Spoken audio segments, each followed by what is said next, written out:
Continuons nos exemples de taux de variation liés avec un troisième exemple. Bon, arrivant enfin chez lui, notre philosophe des temps modernes voit son fils grimper sur le toit de la maison en utilisant une échelle de 7 mètres de longueur qui est appuyée contre un des murs. Malheur! L'échelle se met soudainement à descendre et notre homme constate que le pied de celle-ci s'éloigne du mur à la vitesse de 1,5 mètres par seconde lorsque ce pied se trouve à 5,5 mètres du mur. Pour des raisons de sécurité et de péternité, nous conviendrons tous qu'il est parfaitement normal qu'il se demande alors à quelle vitesse descend cette satanée échelle en ce moment. Alors, l'échelle se met à glisser le long du mur. Donc, elle s'éloigne, le pied de l'échelle ici s'éloigne de la maison à la vitesse de 1,5 mètre par seconde lorsque la distance horizontale ici est de 5,5 mètres. On se demande à ce moment-là à quelle vitesse descend le haut de l'échelle.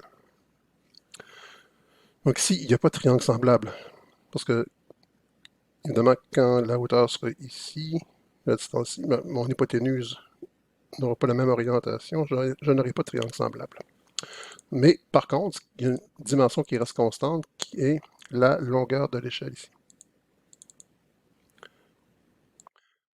Alors, comment on va mettre en relation nos variables?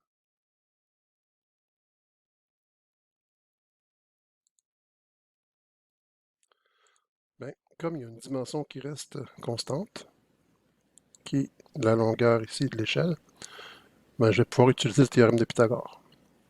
Donc ici, x au carré plus y au carré égale 7 au carré. Donc x2 plus y2 égale 7 au carré, donc 49.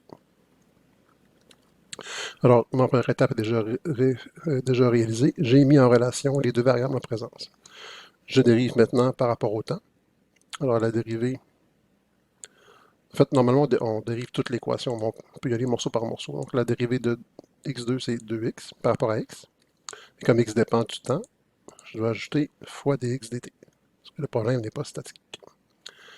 Plus la dérivée de y2 par rapport à y, qui est 2y.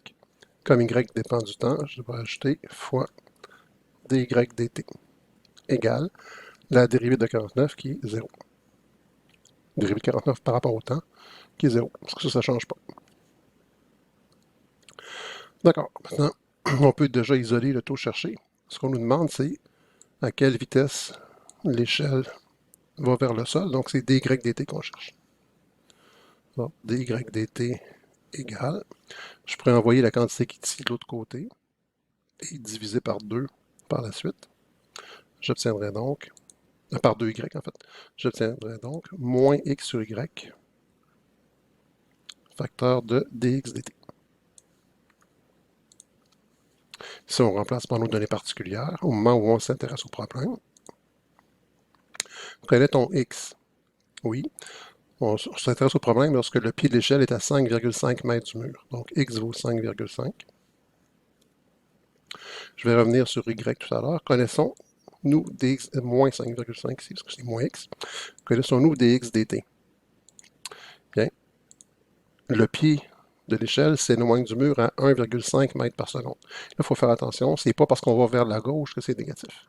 C'est un taux de variation. Donc, est-ce que la quantité x est en augmentation? Oui.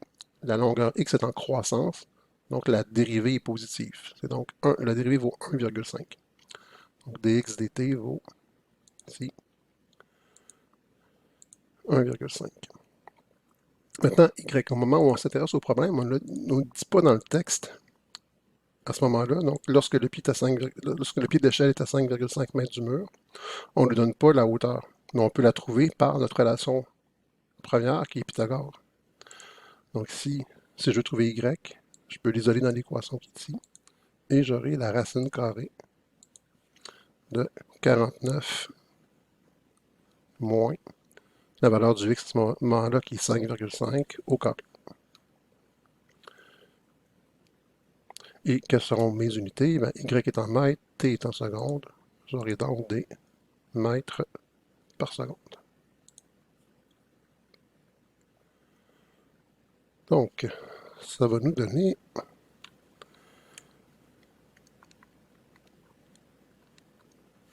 moins 8,25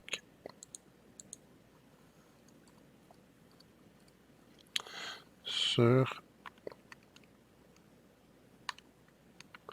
la racine de 18,75.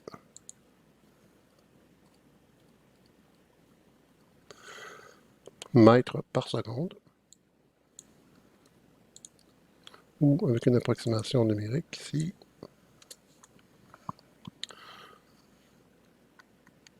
Donc, moins 8,25 divisé par la racine de 18,75, environ moins 1,9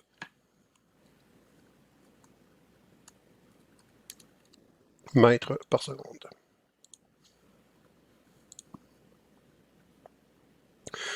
Le taux de variation est négatif, ce qui est normal. Pourquoi? Pas parce qu'on va vers le bas, mais parce que la quantité Y est en diminution. J'ai fait donc un phénomène en décroissance, son taux de variation est négatif.